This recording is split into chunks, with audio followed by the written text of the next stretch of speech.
Plumas County Public Health Agency, growing healthy communities. Hi, I'm Karen Kurd, and this is Malinda Boehler. Behind me, I think we're going to mic us both up so we can both chat with you at the same time.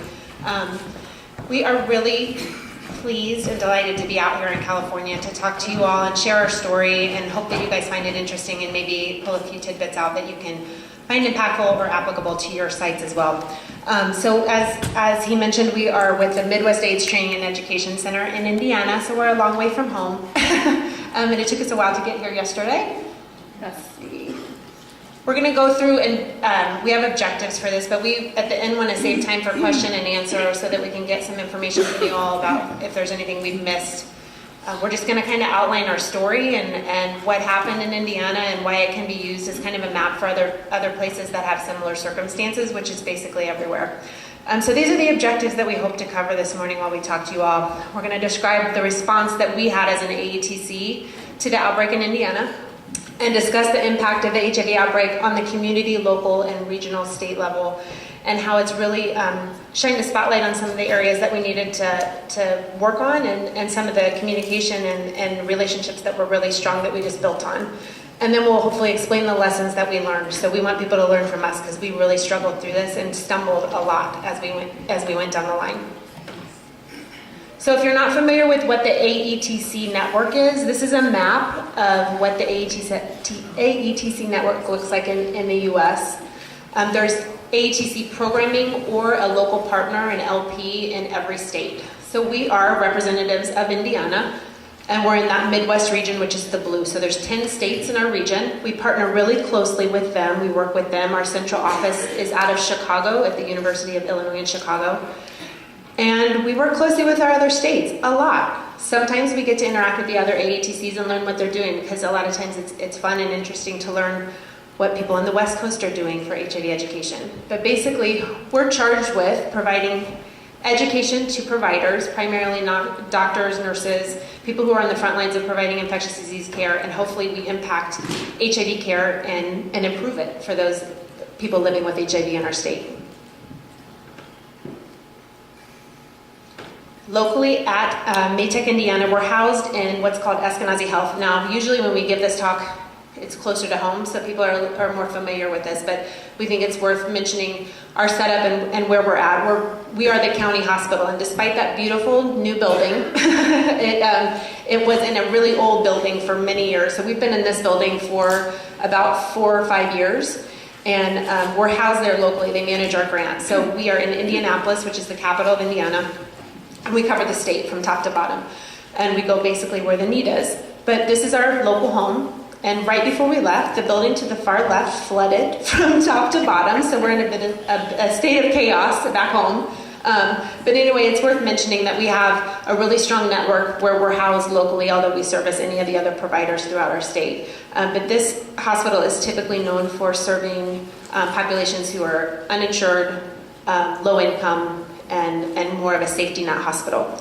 Right, and we are located on a campus of hospitals, so I don't know how things work here in California, but from that hospital, you can walk to 3 other hospitals. So the VA hospital is directly behind us, Riley's Children's Hospital is right in front of us, Indiana University Hospital is right in front of us, and then I'd say within a short walk, we have Methodist, also part of the IU Health Network. So that's what connects us in so many ways, is because the doctors that work for Indiana University work in all of those other different facilities. So it's a good way for us to connect and know what's going on at those different hospitals.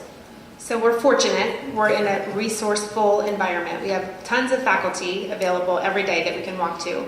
And in historical, like in the past, what we've done with Maytech, a lot of times we've gone to the more urban areas. So we've gone to the bigger cities in our state and provided services there because that's where HIV Epi was.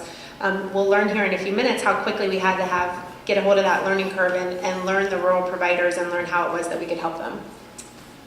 So this is our staff, our mugshots, if you will. This is current staff. So we have the top row is our elite, our medical director, our site director, and our clinical directors. And those individuals, although they're listed as our staff, make up a small percentage of the actual time that they spend on Maytech. So our medical director and our clinical director are anywhere from 5 to 10% on the Maytech grant, but we use them for support and for guidance while we submit materials. And then we have Malinda, who's up here, the site director, who was previously 100% on the Maytech grant, but now is about 40% on the Maytech grant.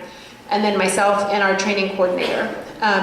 Myself and the training coordinator are the only two full-time and 100% funded individuals that work for Maytech. And why I'm spending time on this is just to give you guys kind of an idea as to the manpower that we had and who we had to dedicate resources to this outbreak. At the time of the outbreak, this looked really similar. The chart did. A couple faces were different. The medical director was different, and our training coordinator was actually more of an assistant role and did a lot of marketing, was less the public health, HIV realm. So she was more into the graphics design and such. So it was mainly myself and Malinda and our medical director that were dealing with the brunt of it. Right, and this is important because I think a lot of people were upset with us in the beginning that we hadn't been reaching out to the rural communities as much. But again, if you consider that really 2.5 FTEs are responsible for the entire state of Indiana, which, from top to bottom, so up to Gary, it can take us about 3 hours to drive to Gary, and then about 4.5 hours. It's not like California where you could be driving for days. But again, we learned this last night, we've had quite a geography tour of your state, starting in Indianapolis, trying to figure out where we could land and be able to drive to get here for this talk this morning. But, in comparison, there's no comparison between California and Indiana. But I mean, just having 2.5 FTEs to cover an entire state and to get down to our southern area, which is another population center, is about 4.5 hours. So you end up spending an entire day just driving to get there. And then that doesn't count doing anything once you get there. So, and I wanted to acknowledge our weaknesses. One of being Malinda and I, both, although we've been in the field for a really long time, neither one of us is an expert in harm reduction or working with substance abuse at all. So prior to this outbreak, my background was in STDs. I worked at the county STD clinic for about 8 years, did disease intervention work, did surveillance work, and then switched over to Maytech to do more of the training aspect and work with providers, primarily in HIV, although hepatitis C kind of got folded in there as well. And then Malinda's background is that she's a licensed clinical social worker, master's prepared, and had done about 10 years of care coordination at the local infectious disease clinic, and then switched over to Maytech and was in a director role. And the reason why I think that's worth mentioning is because we really had to learn a whole new field, which you guys are all experts in. So we want to learn from you as much as you hopefully learn from us. So we put this up here because this was the first official press release on February 25th in 2015. The State Department of Health issued that press release announcing there had been 26 confirmed and 4 preliminary cases of HIV in southeastern Indiana in mid-December 2014. So we'll come back to this. This is just like the aha moment that most people in our state really got the news that something was happening. We had heard rumblings already because we have the benefit of being co-located with some other folks who are really frontline individuals. So where is Scott County? We point this out because it's important to know for resources and for the response time and all that good stuff, where they're physically located. So a quick lesson on Indiana. I know you guys are probably enthralled to learn about Indiana. Some folks call us a flyover area of the country. We know, so there's a lot of great people there. And our population is about, a little over 6.5 million. Scott County population is about 23,000. And then the town of Austin, which was really the epicenter of this HIV outbreak, is less than 5,000 people. And you can see it's located in that little tri-state area, nestled right by the river between Kentucky, Ohio, and Indiana. And then as far as population of Indiana, it's the dark blue is up towards the top left. That's up near Chicago. That's Gary. The middle is South Bend, where the University of Notre Dame is. Over to the right, that's Fort Wayne. That's another large city in Indianapolis, or in Indiana. And then the center is where Indianapolis is.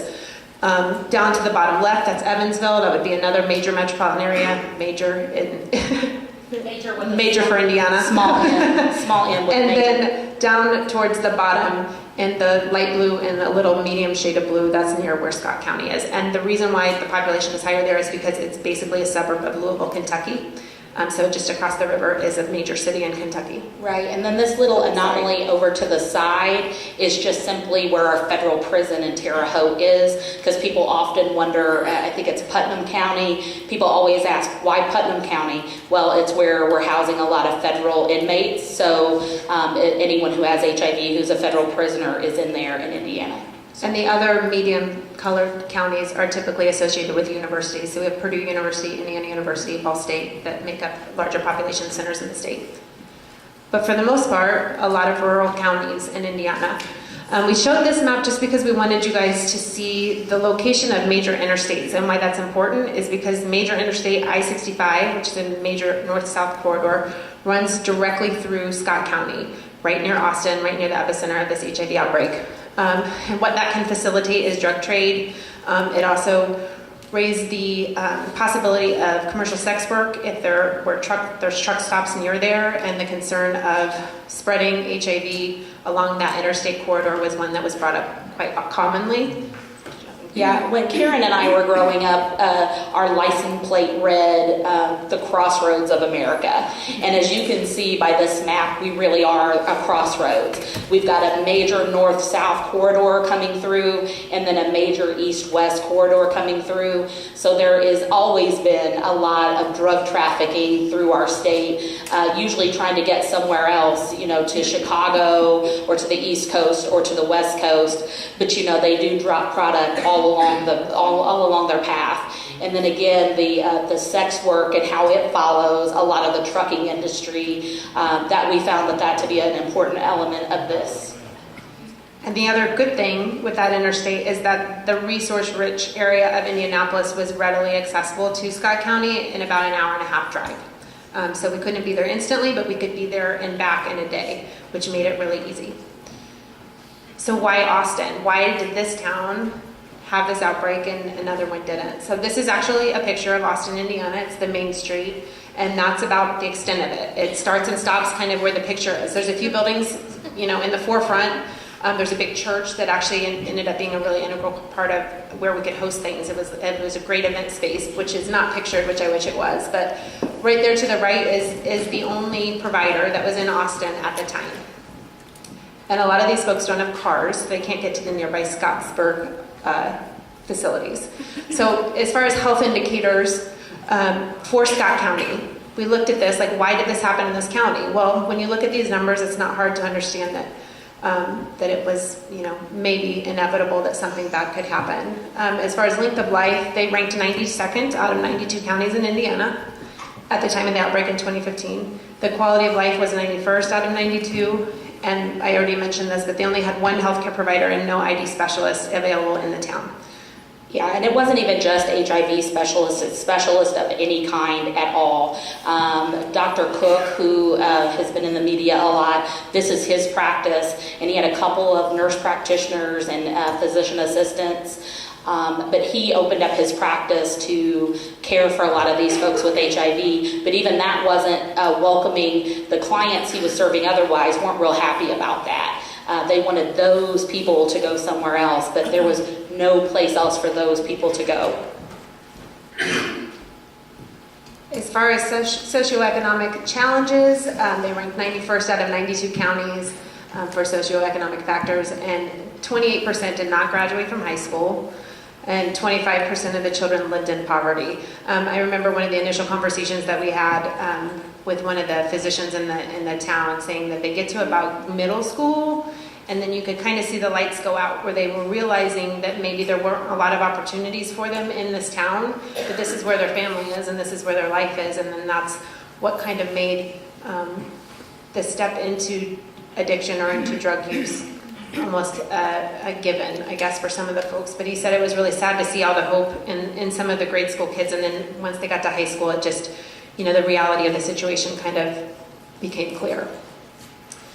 For drug arrests, so this is an actual, just a screenshot of the Scott County Jail, and why this is important to show. This is not uncommon. So when we first heard about the outbreak, we got online and we started just doing random Googling and researching. And so we looked up Scott County's jail, and it was a long list of these almost exact same things. So almost every person that was incarcerated or being arrested in Scott County were for drug charges or related to drugs. So these are just snapshots of what would be typical in their jail. Right, and these were just taken last Friday. So if you're wondering how much has changed since the outbreak, not much. And we actually didn't want to put people's photos, but I mean, honestly, the best view of what's going on in this little city is the Scott County Jail website that posts pictures, and you see what's going on. And again, the first one that we showed you was a 29-year-old. This one's only 22 years old. And then as far as drug use and abuse data for Indiana, just to kind of get you up to speed, for Indiana drug overdoses from 1999 to 2016, there was 184 in 99, and we're up to 1,500 in 2016, so obviously increasing. And then for prescribing rates for opioids, Indiana prescribers were 9th highest in opioid prescribing in the nation back in 2012, prescribing 109 painkillers prescriptions for every 100 people in the state, which was pretty eye-opening for us to find that data. And then we'll show you a few epi slides, and then we'll get into the more meat of our response. But basically, this isn't news to really anyone, and it only shows the east half of the country. But we use this to illustrate in Indiana, specifically when we gave this talk, that there really wasn't any color counties on our map in 2006. But then by 2012, we can see the increase in hepatitis C among people who injected drugs. And then the same in rural counties. So the light blue is the non-urban, and the dark blue is the urban counties. And this is from an MMWR weekly report. And this just shows from 2006 to 2012 the increase in non-urban hepatitis C cases in rural areas. Excuse me, and just a quick snapshot about hepatitis C rates in Indiana. HCV cases, acute ones, were up 400% from 2010 to 2015 in Indiana. And non-fatal ED visits due to opioids were up 80% in that same time period. And deaths involving any opioid were up 17%. 8.6% of the people testing HIV positive are co-infected with hepatitis C, and 34% of those co-infected individuals reported injection drug use. But in Scott County, 97% reported injection drug use. And this graph is just a visual way of saying what we knew when we went down and started talking to people in Scott County in association with this outbreak. When we talked to them and asked them about their history, all the people that I spoke to, I can't say all the people in the town, but most of them knew that they had a prior hepatitis C infection. So that infection was already there, had already been diagnosed, and then they were getting an HIV diagnosis. And we actually called this morning and said, why? How did all those people know that they had hepatitis but not have been screened for HIV? And I'll let Karen share that. The response from one of the nurse practitioners that works down in the main city of Austin had said that the county health department was the person, was the entity that was identifying these hepatitis C infections, and they offered walk-in services on a day of the week where they actually gave food, and they would get a lot of testing and such done then. That is currently happening. She wasn't 100% sure about before the outbreak, but she thinks that that's one way that she knows that a lot of people are being screened. And then this map is just, we used to use this to say, look, HIV is in every county in Indiana when we would go and do trainings in outlying areas. What this is just a snapshot of the total new number of cases. So the red number is the new diagnosis in 2017. The bottom is the people who are living with HIV/AIDS in the county. And we do have HIV in every county. And we're not going to have you zoom in on this, but Scott County, will you point out where Scott County is? Right there. So you can see Scott County prior to this outbreak looked a lot like every other single county that outlies in the non-urban areas. But now they have that really large green number. This is our care continuum. I'm not going to spend a whole lot of time on it, but this is just our local care continuum to Indiana, where we have 87% of our HIV aware of their diagnosis. Linked to care is 58% of those that are aware. 69% have been retained in care, and then suppressed viral load, 58% of those that are aware of their status. I'm sure that most care continuums look a little similar to this.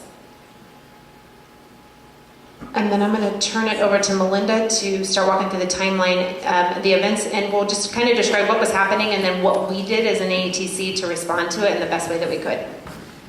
Sure, thanks Karen. So, like Karen said, we kind of there was a buzz going around. So where our office was located before the great flood of last weekend, we were co-located with the largest STD clinic in Indiana, the Bellflower Clinic, and they also house a big proportion of our disease intervention specialists. So we started to hear something was going on when our DIS were being pulled to go to Scott County to help with investigations. And we started hearing, again, just something's going on, we're not sure. So that just kind of prompted us to start doing some research. The first indication that something was going on started actually in December of 2014.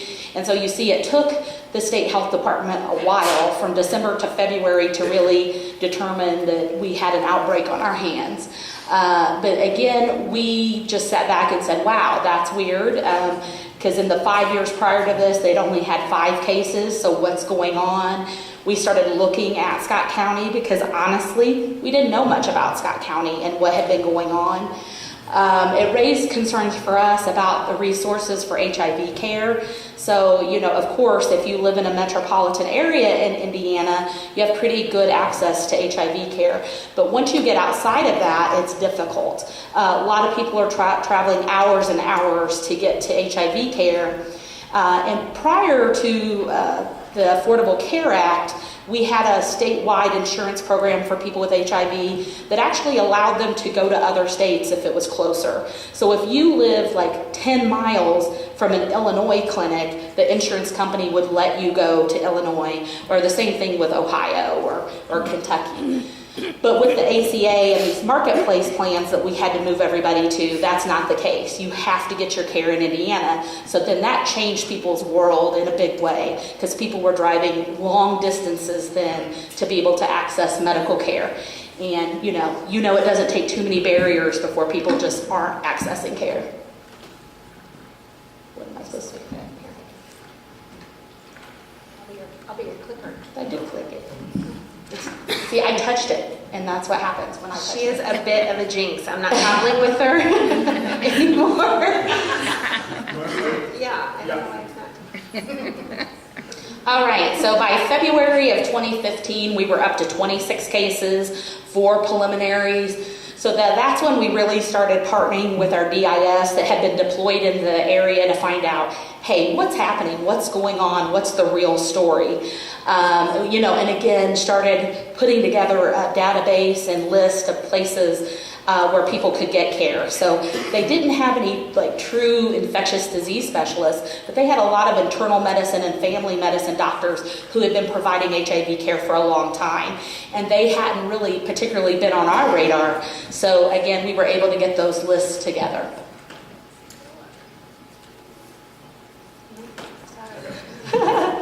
So this is our map and of course, I hope it's not like this here, but I'm sure it is there's no 2 region maps the same. So this here is our HIV care coordination, HIV case management map, and it shows, Region 11. So it shows you how big the area is that the Clark County Health Department is supposed to serve.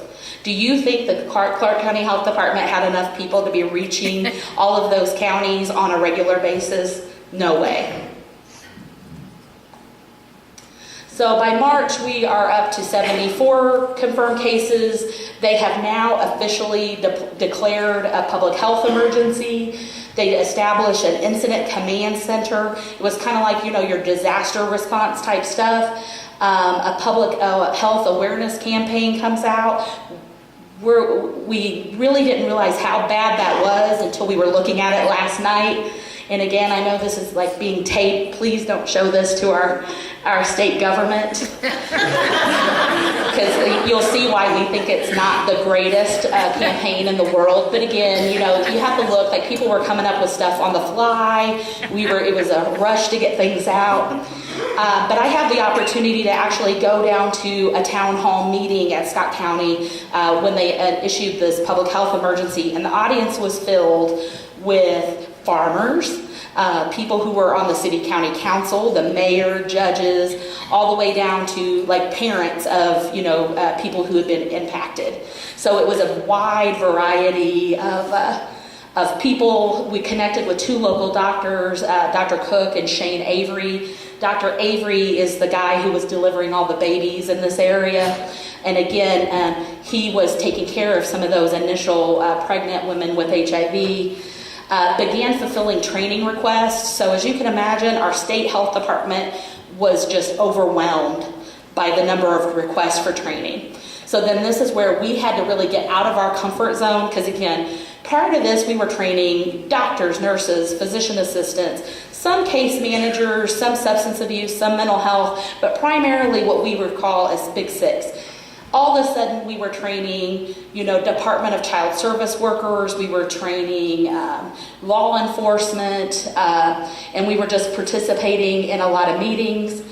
We were actually invited to participate in the very first clinic that they had for this town. So the IU School of Medicine paired up with the State Department of Health, and we offered just a free clinic, kind of put up a sign and said, if you need help, come here. And so we kind of ran it like a bicycle fair. We had like little handwritten index cards where we said, all the services that were being offered. So we had vaccinations that were being offered. We had on-site access to birth certificates, which is awesome. I was like, can we start doing like an annual fair in every county so people can get their birth certificates? They had driver's license, you could get it on the spot. Because again, you had to have all of that to be able to access any of the state programs or any of the Medicaid programs that were out there. And I was like, this is great, and why don't we do it more often? Like, why do we normally make it so hard for people to get this stuff? But it was eye-opening. So some of the first people that came in, so I was the greeter. So I would greet them, take them into a confidential area and say, how can we help you today? So some people said, I just got diagnosed with HIV, I need medical care. Some people said, I'm not an IV drug user, I don't have HIV, but I've had hepatitis C for 5 years, and I'd like to get it looked at because I hear that there's a cure for this. And then we had other people who needed tested, that they hadn't been reached by our DIS workers just yet. Because again, they called in the people from Marion County, the CDC had sent in more disease intervention specialists, but there was basically like a whole town of people who needed to get tested for HIV.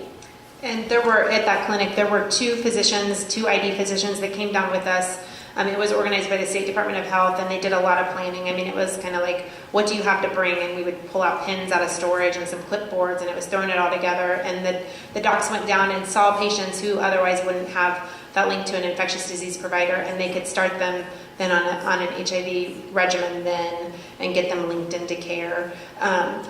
There were 5 of us, I think, that piled into my little Subaru and drove down, and the ride home was really quiet because it was so impactful to see the people of the town come out and ask for help. Even though that small town, so less than 5,000 people, everybody knew that we were down there. Everybody knew what was happening in Foundation's Family Medicine that day.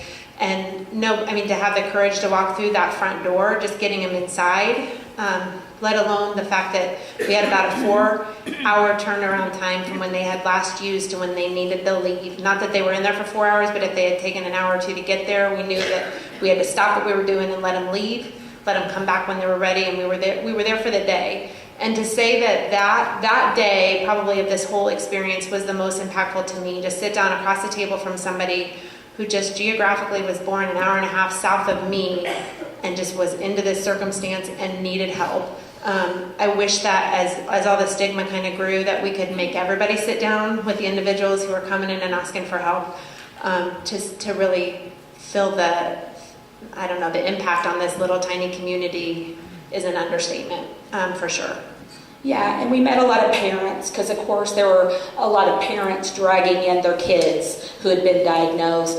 and some of them were so high, they had no idea like where they were at, but their parents were really aware. And, you know, to listen to a mother cry about the community that she's lived in her entire life, saying horrible things about her child, her only child, saying like, we should quarantine them. We should just give them enough drugs to let them shoot up and die. You know, this is just, you know, and she's like, these are people I went to high school with. These are people I work with every day. And she said, I just want to scream. This is my baby that you're talking about. And so till people had that kind of understanding, and I'm not sure we're there with that level of empathy and understanding. But at this time, there were tons of meetings. CDC was hosting meetings, the state was hosting meetings, the county was hosting meetings, just to try to keep everybody on the same page and have the best use of resources. Because again, you know, we didn't have like a ton of resources to have in that area.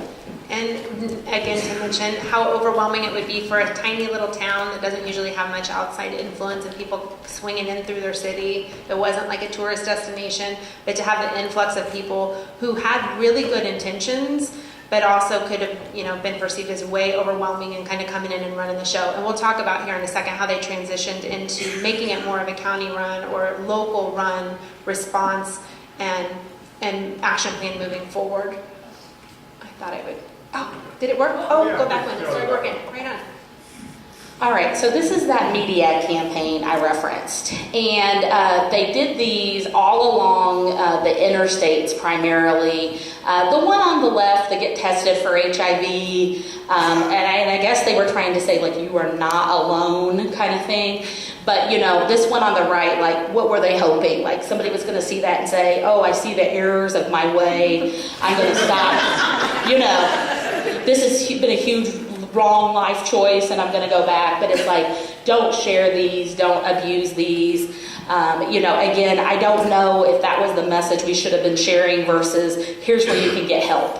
Here's where you call, this is what you do. And they do have the hotlines, but those are just more like generic hotlines. It wasn't like you were going to call those numbers and get Malinda Boehler on the phone who's in your local town, who's going to be able to help you. But again, they mainly focused on southern Indiana. When they put these things up in northern Indiana, all hell broke loose because they were like, you're implying that we've got a problem here. And again, they do have a problem there. They just don't want to admit it. But they wanted them off. But the main thing they were trying to do was get those truckers, because those truckers are going to be a huge vector of disease if they got infected in Scott County and then they're driving to California or Nevada, and they hook up with their next prostitute there, their next sex worker contact. You know, you could easily start some other kind of outbreak that way. So I will mention that Indiana is a not known for being a progressive state like California. So for this to be approved and passed through as quickly as it was actually really exciting for them to get media messages out, besides just being on like the flashing road signs that are on the side of the road, because initially there was one that was like outbreak alert. And then people obviously, you know, didn't take very kindly to that if you lived in the town. So they moved away from that and got into a media campaign. And these were billboards. They were billboards along I-65, that major interstate that runs right through Austin. And a majority of them looked like the one on the left. They had a few different faces that they used for the media campaign. But I laughed when we were talking about this last night, and I was like, it's just as simple as don't do it. Just don't do it. And but the one on the right was actually, when they placed it, I think they got a little bit of kickback, obviously, as they're going to in Indiana, for the placement of it.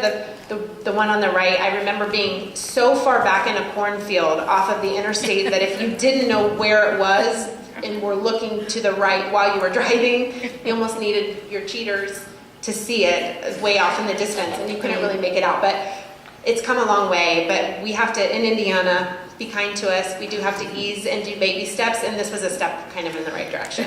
Yeah, and you have to think, I mean, we were on a state health department budget. I mean, those are probably the only billboards we could afford. And the ones where, you know, the one she was talking about initially, I had forgotten about those. It's the one that's like right lane closing, get over. It said, outbreak, outbreak, outbreak. You know, effective, but probably not the most sensitive of signs. Yeah, it made you think that just being on that interstate, you were at risk.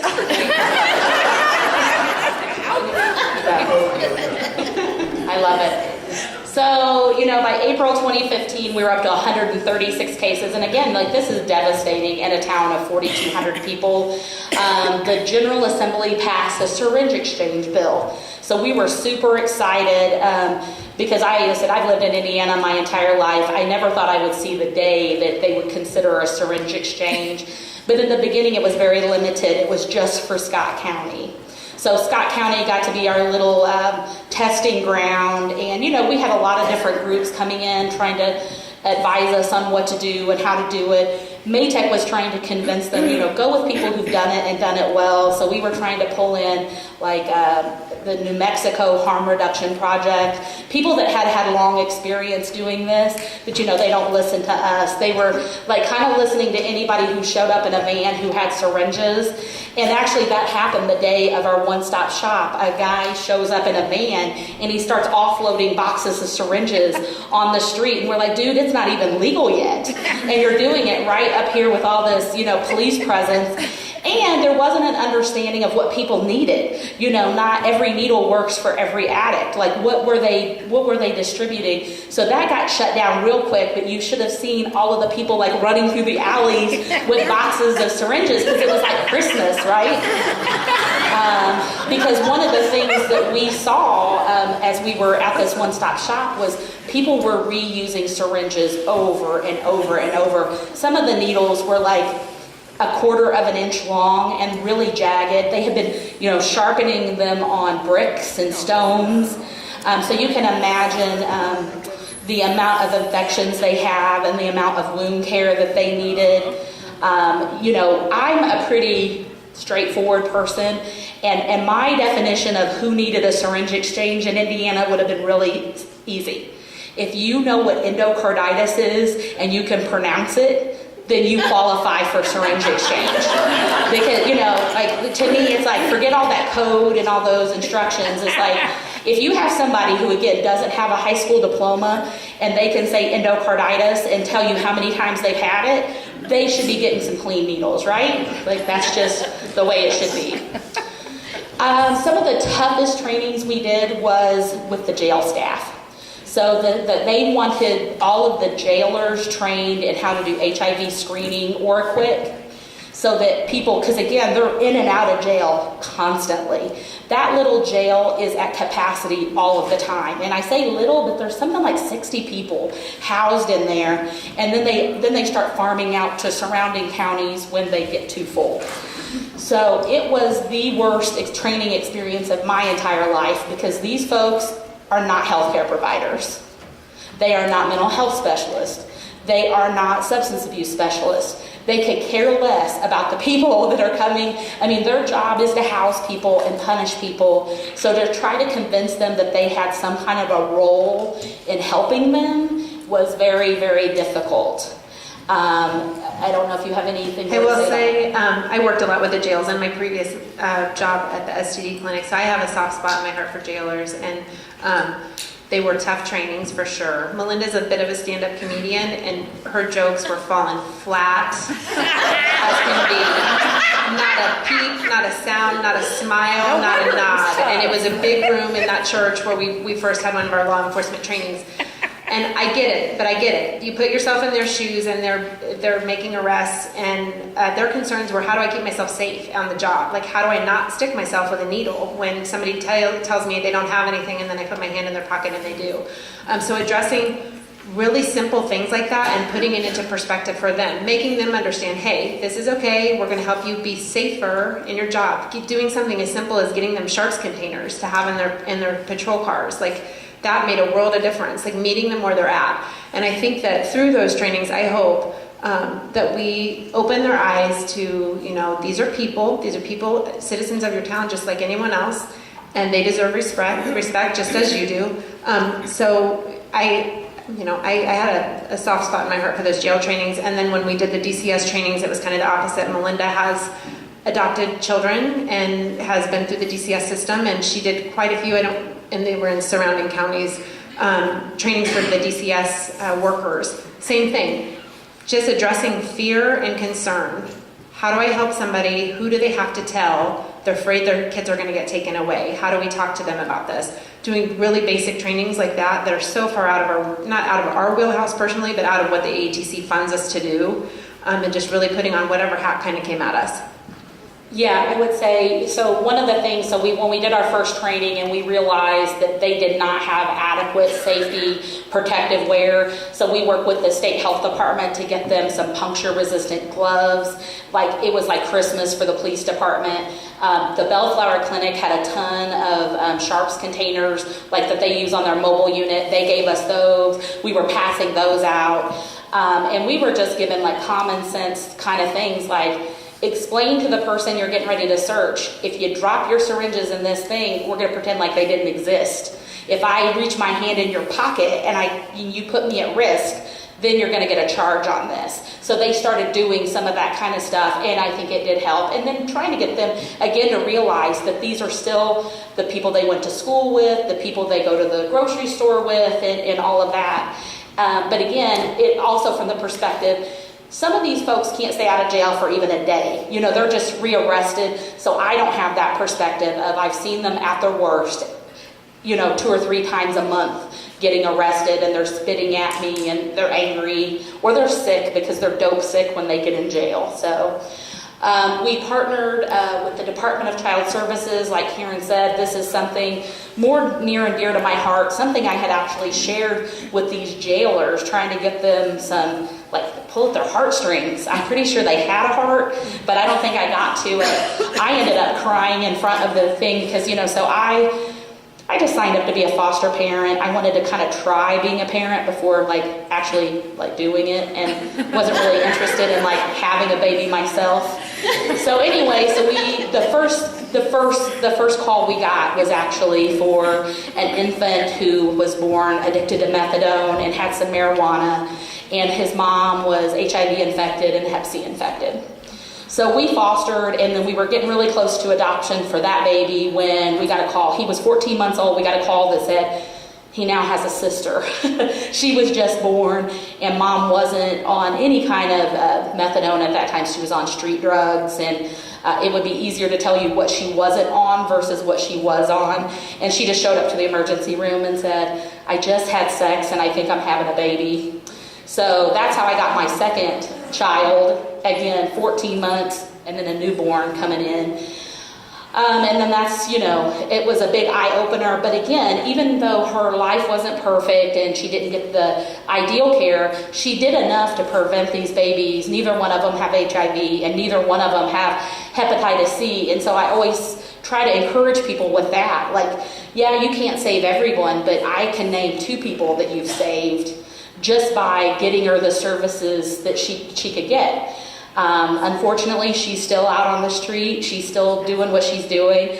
I Facebook stalk her because I kind of want to know what's happening with her. I check the jail website every once in a while, and she'll be in for a little bit, but I kind of want to be able to tell the kids one day where their mom went, what happened to their mom, their biological mom. So, but even that maybe got a few of the female jailers, but even the male jailers were like, babies. I don't have nothing to do with that.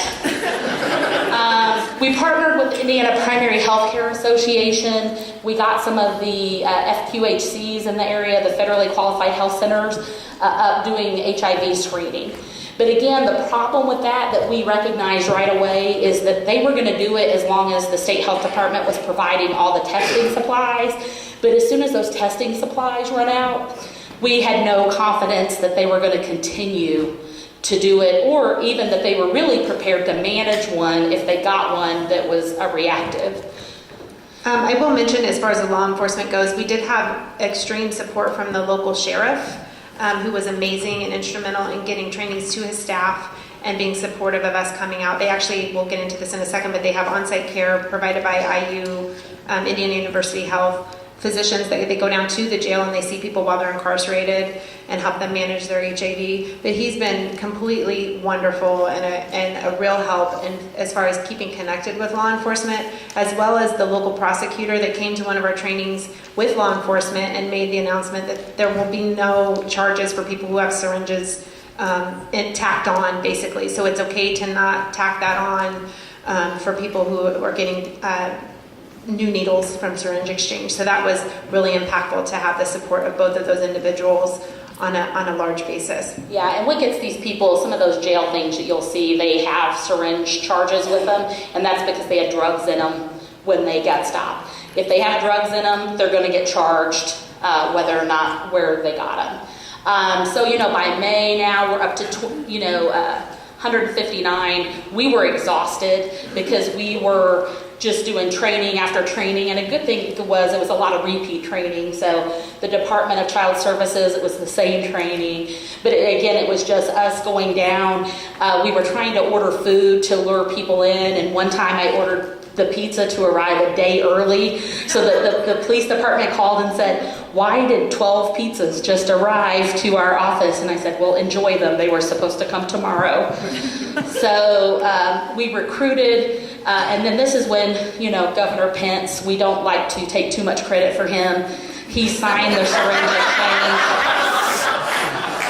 I feel so bad because so much of our current administration is like straight out of Indiana, and it's not the people, it's not straight out of Compton, it's straight out of Indianapolis. And it's not people that Karen and I would have selected to send. So you have our apologies as residents, but they didn't ask us. Dr. Cook signed up for Maytech's Clinician Scholars Program. It's a program that we really like that is a 1-year intensive training to bring somebody up to speed on HIV treatment. Dr. Cook completed that program. We began developing some harm reduction training materials because, again, we had no expertise in this. I will say today, I still really don't. What we decided, we kind of went away from this and said, let's just go with the experts and let people who've done this before tell us about it. We continued a lot of HIV 101s. The stigma that is associated with the HIV and the myths and the stuff that came out was like straight out of the 1980s. They were saying that the meat at the Walmart was infected, that somebody was going in and injecting it with HIV. I mean, the stuff we were reading was crazy. And, you almost think that that's gone now, but it obviously is not gone, and it's right under the surface. And let me add, for the testing, everyone that was any sort of role that had community interaction wanted to test. They wanted to be a part of it and to respond, which is amazing to see all these people come together. But then we had to almost be the people that pulled back on the reins a little bit and say, let's think about this. And is your church health fair in the middle of the outside parking lot going to be the best place for you to diagnose somebody with HIV? And what are your plans if you do find an infection? Because chances are you've got a major outbreak going on. So let's talk about the other things and get those in place first. So we did a lot of technical assistance, is what we call it, as the AETC network, where we aren't specifically training them on a topic, but really working through a process with them to make sure that they're ready to go if and when this does happen. Policies, procedures, writing things down, thinking about, at health fairs, if everybody goes into this room and comes out smiling because they're HIV not infected, but then the next guy comes out crying, you don't, it's like a sign on your back that says, I just got bad news, you don't want that. We began educating the community at large through bigger conferences about what was going on in Scott County, because everybody was wondering who's next, what's next, how far is this going to spread? And we didn't have those answers in the beginning. So by June 2015, 170, they officially ended the emergency response. And this is where Karen was saying it started being transitioned back to the people who lived in Scott County. Because the thing that they figured out really fast is that the small rural county didn't want these experts from outside the county coming in and telling them how to do things. They were like, we've been operating and living just fine before you all showed up. If you give us the resources, we will manage what's going on here. So this is when places, is it LifeSpring? So LifeSpring's a big addiction, mental health place. So they said, we'll come and we'll open up a new clinic in this area. They also opened up a primary care, so people are able to get, it's kind of the one-stop shop living on, but it's no longer ran by the state health department. It's ran by local people. And so there's a local nurse practitioner that's caring for people. There's local mental health people. They did a really good job of hiring local people to be DIS, local people to run their mobile units, because they are still going out and doing testing and some stuff in a van. So that's been nice. And again, we just continued doing trainings. And we didn't mention it, but when they initially set up the one-stop shop, it was in what was an amazing facility that was an open warehouse that could be held, where the meetings could be held, the incidents command center could be set up from the CDC, and then they had all of those services in there for the, like she mentioned before, the birth certificates, the IDs, all of that good stuff. But the location for the people who actually needed it wasn't so convenient because it was across that town. Now, it looked really small in that picture, but if it's a couple miles away from where they live and they don't have a car, to get them to come to that facility was really hard. So they set it up out of necessity because they knew that they needed it. But then what was really great is when they did establish the permanent, like brick and mortar that stays there, it's really close to the neighborhoods where most of the folks live that need to access the services. So they learned from that lesson that it was a really great idea, but it was just a hair too far for people to actually get there conveniently and be able to come and go as they needed to. Yeah, it was great for the state health department people because it was right off the interstate and they could go right on in there because we all, had cars, but, people without cars needed it to be more in that downtown area. So throughout present day, 233 total, again, of 4,200 people. There's continued testing blitz because, again, even though there's been a lot of education and all that, there's still a fair amount of, I'm going to guess, of syringe sharing happening in this community. Because my first question with all of this, again, I'm very just straightforward, is I don't know that many people I would share a needle with. Karen, I'm not sharing a needle with Karen. I don't know what she's doing on the weekends. And I thought, why is there so much syringe sharing? And what we learned, it was family units. So it was mom, dad, aunt, uncle. So there was really no question about whether you would share with your mom. That'd be like taking a drink of your mom's soda. People don't question that as much as taking a drink of Karen's soda. So that's why, not that there's anything wrong with Karen. She's completely, she's clean, hygienic, all of those things. But, I couldn't figure out, again, in my network, who that would be. But then I realized it's not really friends and acquaintances. It was family that they were sitting. And so when they would go out and do testing events, the DIS workers would go out, they would go into a room. And that was the other good thing, is that they brought their family in. So if you found one person, I call, say, Karen, I'm going to be at your house to test. She rounds up all her family, and literally they could test 15 or 20 people in a room and do the interviews and do all of that right there. So when you talk about a strength of a rural community, they actually cared about each other. These weren't just people they had met in an alley somewhere, shot up with, and went away. These were people they knew and cared about. So they really were trying to get them into care and get them diagnosed. So that was a little bit unique. They still do community cleanup events. Someone at breakfast this morning was asking us about, everybody's worried about if we hand out all these syringes, they're just going to end up on the street, right? People are going to throw them in the gutters and it doesn't solve a problem. So they are doing cleanup events where they go out and then they do counts, how many syringes they're actually finding on the street. And we don't know for sure what the first counts were as the second. But just looking at it, there seems to me to be less syringes on the street now that we have syringe exchange. And now that some of the legal stuff had been worked out, because before people, if they were driving down this main road and police lights came on, what did they do? They threw those dirty syringes out the window to hopefully not get more charges racked up on themselves.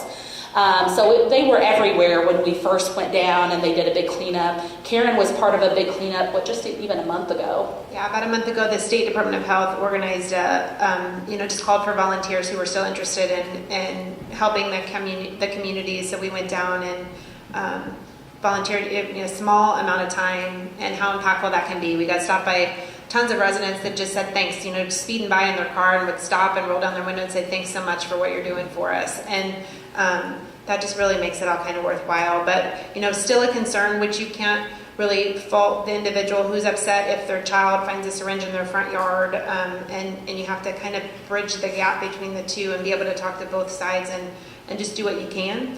So the folks from the one-stop shop generally go out when they're slow. She's, no schedule, just when she's slow, she'll do a loop around the neighborhood, make sure that there's nothing visible, pick up what she can, pick up trash if she can.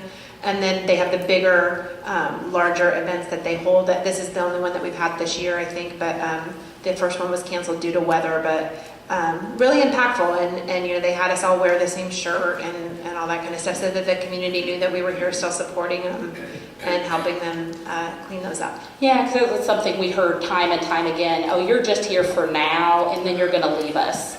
Just like everybody else leaves us, you're going to leave us, and then we're going to have to be dealing with this on our own. So we've really tried to make a concerted effort to continue to serve that area. So even though that Clinician Scholars Program that I was talking to you about, it's meant for minority and minority serving providers, we were able to make the case to HRSA that these are minority serving providers because they're serving IV drug users and they have a special set of circumstance and need. And so that has been able to fly, because the other thing that you'll note for Scott County is everybody's my skin tone, like within a few shades of my skin tone.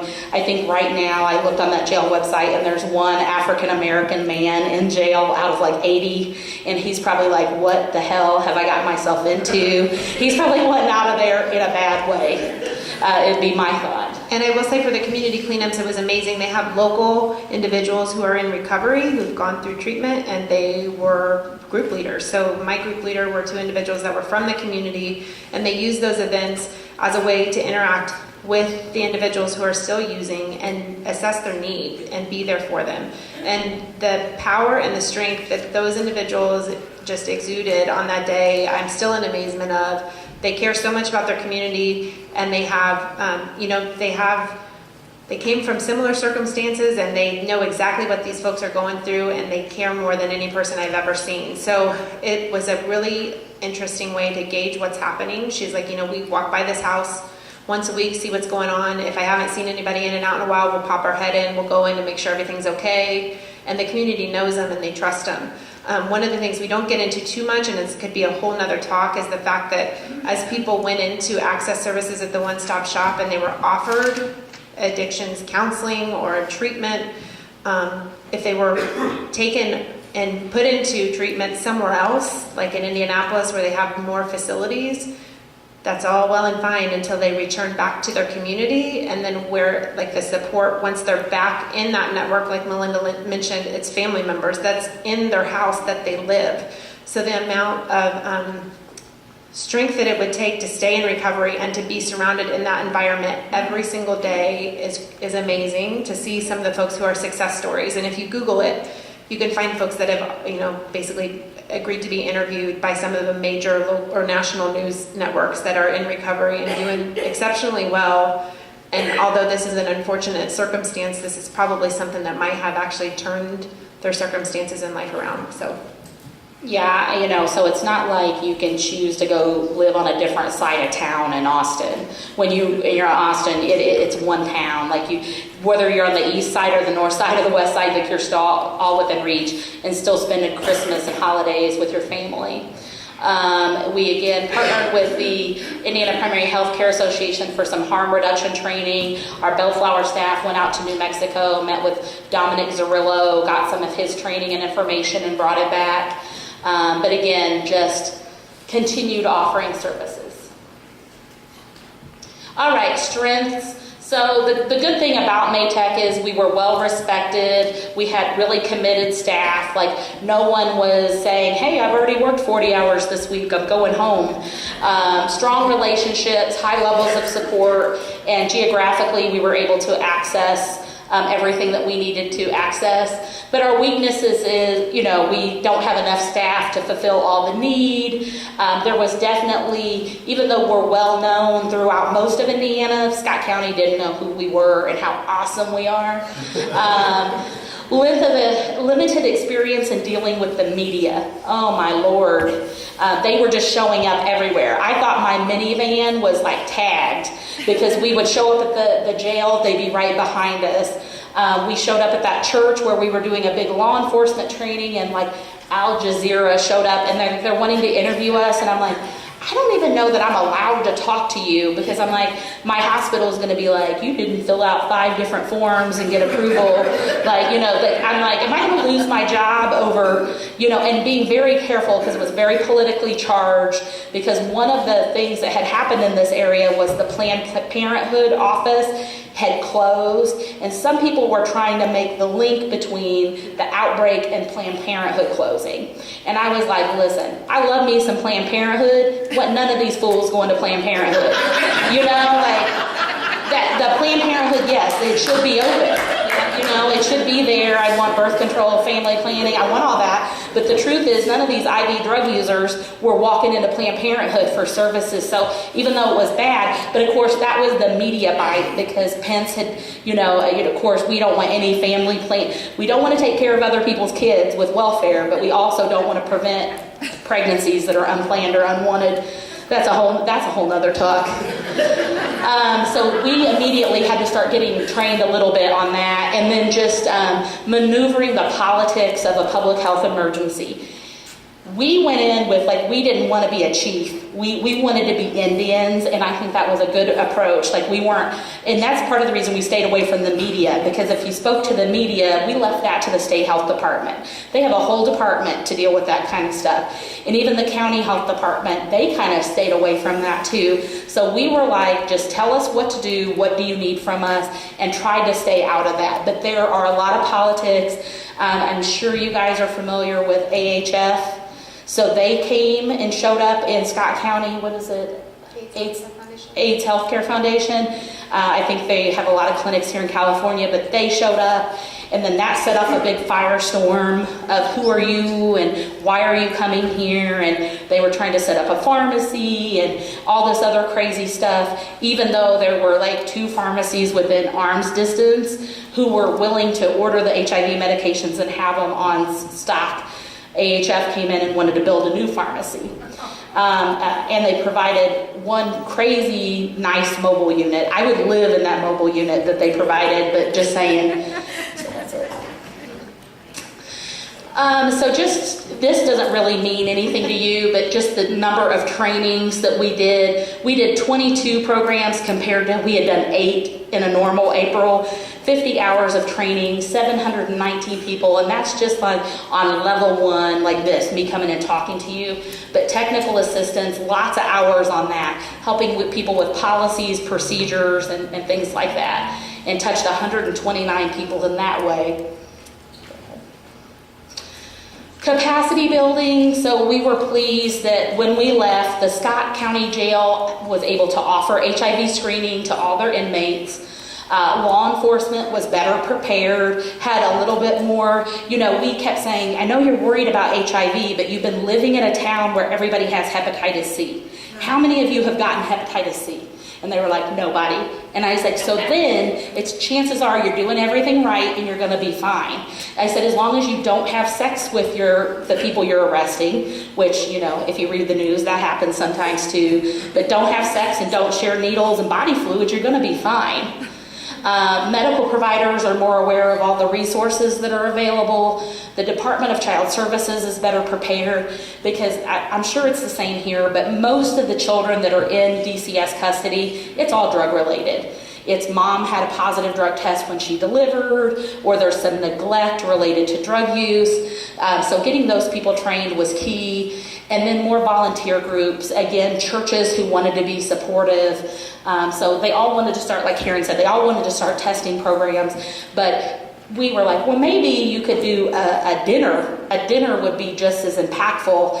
Everybody's doing HIV testing. Why don't you do a dinner, like a support group for families or something like that? So advice to others, it's all about what you guys are doing here today. It's building relationships with other people who do the work you do, so that when something like this happens, you can call each other up and say, we need help. Make sure, your health departments, state and county, know who you are. I almost feel like we work for them sometimes because they call us for everything, which is good though, because we know what they're doing, they know what we're doing. Research other partners in your state that do training. So again, when we were getting overwhelmed by training requests, we started realizing, wait, there's other people out here that do this kind of training. We can start turfing some of these to them. And they were happy to get them, because being federally funded, right, it's all about numbers and how many people you train and how many people you touch. Be prepared to work hours outside your normal hours and outside your normal comfort zone. I don't think that would surprise anybody. Collaborate with other AIDS education and training centers. So we were saying just anybody who does similar work to you, and then increase your profile and efforts in counties with the same conditions, red flags. And unless we talk about red flags, but I'm sure as we've gone through this, you all can think about the places where you're at, and this could easily happen where you're at. So it's even though we got these red flags, it's like, how do we prevent this? So build your training materials. So we immediately had to go out and medication assisted treatment. We brought in people from SAMHSA to do that. Syringe exchange, PrEP, the pre-exposure prophylaxis. We really got in and started teaching them the algorithm and who needs to be on PrEP to, again, hopefully prevent them getting HIV. Train on pain management and HIV. So this has been something I've known for a long time. As a case manager in an HIV clinic, providers do not handle pain management very well. So they either don't give you anything or give you way too much. There's really it doesn't seem like there's a very, it's either one way or the other. There's no middle ground. But it's also the hardest thing to get them to come to a training on. It's like how to talk to people about their pain, how to, work around that. Because again, we live in an environment in medicine where we just want to give you a pill for everything. Familiarize yourself with media policies of your organization or your university or wherever you're at. Know who you're going to refer to. Like for us, we say, call Todd Harper. Here's his number. And he will organize. Like if he wants me to do an interview, he'll tell me. I don't get to decide that.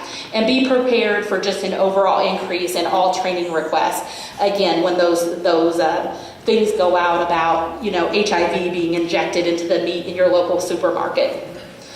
Be ready to talk about that. I'm going to add one thing to the working with providers on pain management, kind of into that. One of the nurse practitioners that currently works down there, her recent feedback and an ongoing training need, she said, is to educate and decrease the stigma among providers towards their patients who have addiction issues, because every time they come into the doctor's office and complain of pain doesn't mean they're just med seeking. So they actually have healthcare needs beyond their addiction issue, and to address the individuals who come back for repeated issues that are just said, they're drug seeking, kind of dismiss them, and they could be really missing big medical issues. So trying to pull the providers back a little bit from we're not going to prescribe anything to anyone, and we know what your deal is because you've been here before and we know your story, to actually putting them in, and like any other patient that they see, that they have healthcare needs beyond their addictions, and really focusing on that for providers who maybe aren't in Austin but the outlying counties, especially where they end up for primary care,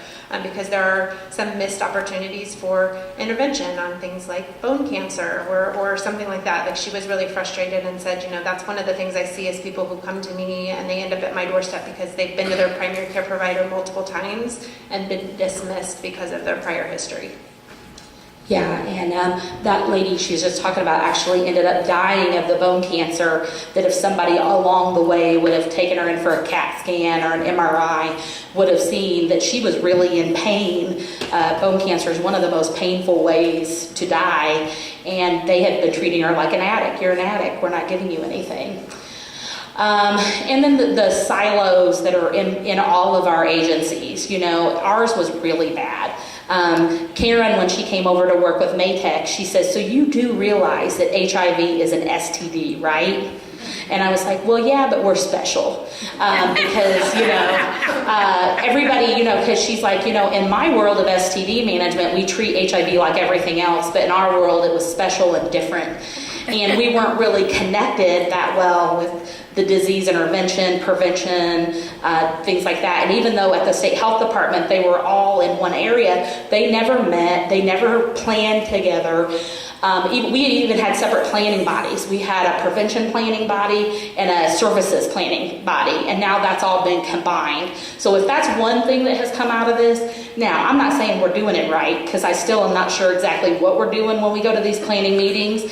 It's more, we're doing less planning and more listening to what's going on. But hopefully one day we're going to get into the planning part of it. Continue to support AETCs with base or core funding. So one of the battles that we face is HRSA really keeps putting us in these special projects, which is great. We can do these special projects, but then that limits the amount of time we can do anything else, like serve rural communities, because they don't fit into our minority initiative. Right. They don't fit into our AIAN initiative. So it's like we've got to keep our funding broad enough that in Indiana that we can sit around with our state health department and say, what are our priorities? And not just try to do what we're funded to do. Sounds crazy.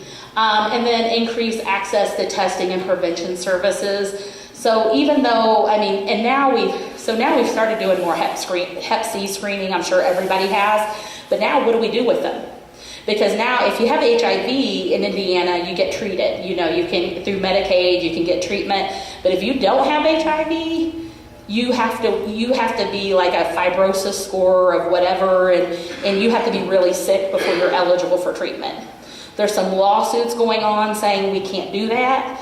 Maybe, Indiana seems to be able to do everything wrong. So I'm hoping we'll lose, and they'll say, you have to start treating people before they're in complete liver failure.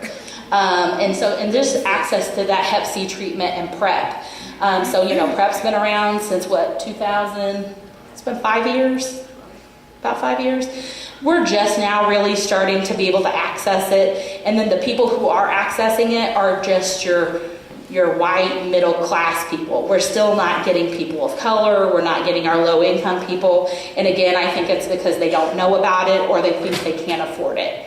And our state health department just recently announced that they're taking some state money. So we only get a very small amount of state money, like $1 million. And that has traditionally been used for case management. But now we're moving all of our case management over to our Ryan White dollars, and we're going to use the money from the state for PrEP, which is going to be huge. Because again, let's try to prevent some HIV instead of managing it afterwards. I will add the financial impact of a hepatitis C case and treatment in a small rural jail. I can't even, that's a whole nother talk. So talking to the jailers about when people do get arrested or they're incarcerated and then they want to be treated for their hepatitis C while they're in jail, and maneuvering that is a whole nother ball game that we had to help them with, but also, hope that they're doing what's right by the patients and at least linking them up. A lot of the charges were small, low-level charges, which would get them released in an amount of time that probably wouldn't have allowed them access to hepatitis C treatment, say if they would have been in there for 30 days or something like that. So didn't really have time to be assessed, but linking them up into the network of providers outside in their community is really impactful and really important, because I'm sure you guys have all worked with small rural jails, and their medical budget is really tiny, and that can impact their whole year if they have one or two people who want Hep C treatment. Yeah, so one of the things that, it's our county jail budgets determine what kind of medical care they provide, if any. So right now, if you were to get arrested in Indiana, please make sure you do it in Scott County or Marion County. Because I'm just giving you some good advice. If you're going to traffic drugs through Indiana, don't do anything crazy until you get to Scott County or Marion County, because those are the only two places you're really going to receive any kind of comprehensive health care. Otherwise, they're just going to patch you up the best they can because they just don't have money. The other thing we learned is how woefully underfunded county health departments are. It wasn't uncommon for us to go to a county to do a training and we expect like 20 people and like 3 people show up and none of them are full-time. They're like, I'm the public health nurse here. I work 20 hours a week. I'm the person who checks people in. I work 10 hours a week. And then the person who's the medical director retired 20 years ago and he's 5% on the budget. So it's just, we saw that time and time again also. But there's just a lot of training that is still needed. Incentivizing providers to take care of these folks. So, in this world of managed care where you get like $20 for every visit, if you got somebody who has hepatitis, IV drug use and all that, that's not a 10 or 15 minute visit if you're going to do it well. And we somehow got to incentivize physicians and hospitals to take better care of these folks. And then just fostering relationships between the experts. So, the ECHO projects, we've had a lot of luck with that. Maytech sponsored, I call it my low-tech ECHO project, which was we have our medical director, we gave her an iPad with Zoom on it, and then we gave the doctors down there an iPad with Zoom on it, and we're like, just call and we'll do it, and you can show pictures and do all of that. And as long as we don't charge for it, that's not a problem. But right now it wasn't like a billable service. So right now everybody, of course, is working on how to make that a formal billable service, because it does take time out of a physician's day. And, in the beginning, everybody's willing to volunteer, but as it gets bigger and bigger and bigger and takes up more and more of your day, less people are willing to do that for free. All right, and we're out of time, but our other thought was expanding Ryan White funding to cover HIV and Hep C treatment in county jails. We've done some stretching in Indiana and been able to do some of this. Hep C treatment for HIV co-infected, which we've been able to get now. Inpatient detox and rehab. We got some supplemental dollars in Indiana, and with that, they put a couple million into a new rehab facility. And don't ask me how they did that, but they did that. And so now there's some more beds that are open, prep for high-risk negatives, and then advocate for universal hepatitis C treatment regardless of whether they're co-infected or not. And that's all we have, and if you have questions... Oh, wait a minute. Oh, it wasn't. So... Do you want me to take it? Because I might go faster. Did you hear that? I think that was a slide. She is my boss too. I probably will regret saying that. But basically, we've been doing a lot of work with outlying counties that were really similar in appearance to Scott County prior to the outbreak. So just going out, doing education, doing not this formal of a presentation, but just giving them the lessons learned. Like, hey, these are the things we should be looking for. Like that endocarditis. If you see increase in endocarditis in your emergency departments, or if you know you have a high rate of hepatitis C, these are all things that we, hey, they're telling us this might be an area that could be impacted by an HIV outbreak potentially in the future. And then I just said this, but proactively assessing rates of hepatitis C and partnering with those counties before it occurs. So having that infrastructure and where they know where to turn to before it happens is going to be really impactful. And then anybody who's interested in HIV screening, we've done a ton of trainings throughout the state of Indiana with emergency rooms and other primary care providers just getting routine HIV screening in place. So not reactionary testing, but actually having it in place and making sure people are offered an HIV screening when they come in for primary care or a broken foot in the ED or whatever it might be, especially in areas that have a low number of providers. Those EDs have been really, really integral in getting HIV testing throughout our state. And it's not that expensive and you can bill for it. So there's no reason for these hospitals not to do it. We've done a lot of work with our local, the Eskenazi Health ED has a really thriving ED testing program where they go in with carts, they have testers, they have tons of policies and procedures that they're willing to share with other outlying hospitals. So it's been really impactful to walk in and be like, hey, we think you should be doing this, and that you get the deer in the headlight look, like how do we even go forward?